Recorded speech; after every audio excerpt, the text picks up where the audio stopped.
ছাত্রদল বা ছাত্র শিবিরের মধ্যে যে মতানৈক্য বা মত পার্থক্য দেখা যাচ্ছে, এইটা আসলে কি সামনের দিনে শেখ হাসিনা সরকার আওয়ামী লীগকে বাংলাদেশে পুনঃপ্রতিষ্ঠা করার নতুন পন্থা হিসেবে তৈরি হবে কিনা?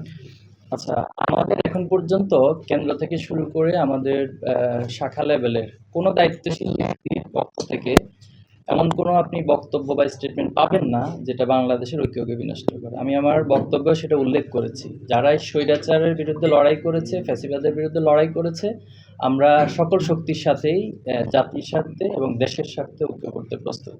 এজন্য কেউ যদি ভুল করে আমাদের দায়িত্ব হচ্ছে তাকে ভুল ধরিয়ে দেওয়া, ভুল সংশোধন করিয়ে দেওয়া। তো আমরা আমাদের যারা বন্ধু প্রতিমা আছেন তাদের প্রতি আহ্বানে রাখবো, আপনারা ভুল পথে হাঁটছেন এবং এই ভুল পথে হাঁটার খেসারতটা ছাত্র শিবিরকে দিতে হবে না, বরং আপনাদেরকে দিতে হবে এবং ফ্যাসিবাদকে বা ফ্যাসিবাদী যে শক্তি ছিল তাদেরকে জায়গা করে দিবেন এবং এর জন্য দীর্ঘমেয়াদে আপনাদেরকে ভোগান্তিতে পড়তে হবে। এই আহ্বানটুকু আমরা তাদের প্রতি রাখতে চাই।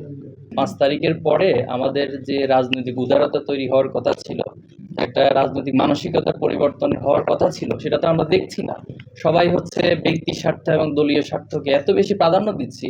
তো তাহলে এই যে এতগুলো জীবন আমরা হারালাম, এটা তো কি বৃথা হবে? তো আমরা আপনাকে খুব দৃঢ়ভাবে বলছি, ছাত্র শিবিরের জায়গায় আমরা মানসিক দিক থেকে এবং সকল দিক থেকে খুবই স্ট্রং যে কোনোভাবে আমরা শহীদের রক্তকে বৃথা যেতে দিব না এবং নব্য কোনো স্বৈরাচার বা নব্য কোনো ফ্যাসিবাদ কায়েম হবে এটা কখনোই আমরা সহ্য করবেন। এবং ছাত্র সমাজ যারা এই আন্দোলনে সম্পৃক্ত ছিল, গাজীরা যারা এখন আছে, যারা এখন আহত পঙ্গুত্ব অবস্থায় আছে, তারাও কখনো এটা মানবে না, আমরাও মানবো না।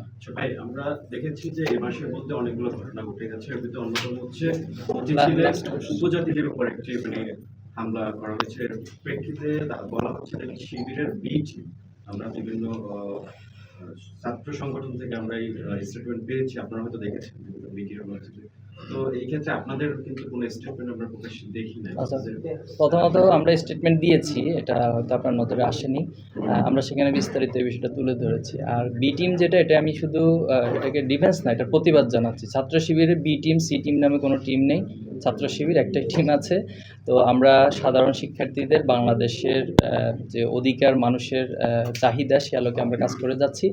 আর সেখানে আমরা দেখেছি মূলত কোনো ধরনের তথ্য প্রমাণ ছাড়া ছাত্র শিবিরের দায় চাপিয়ে দেওয়া। এটা শুধু এই একটি ঘটনা না, এটা আরও অনেকগুলো ঘটনা বাংলাদেশে ঘটেছে যে আমি নিজে বা অন্যরা নিজেরা একটা ঘটনা ঘটাচ্ছে, ছাত্র শিবিরের দায় চাপিয়ে দেওয়া।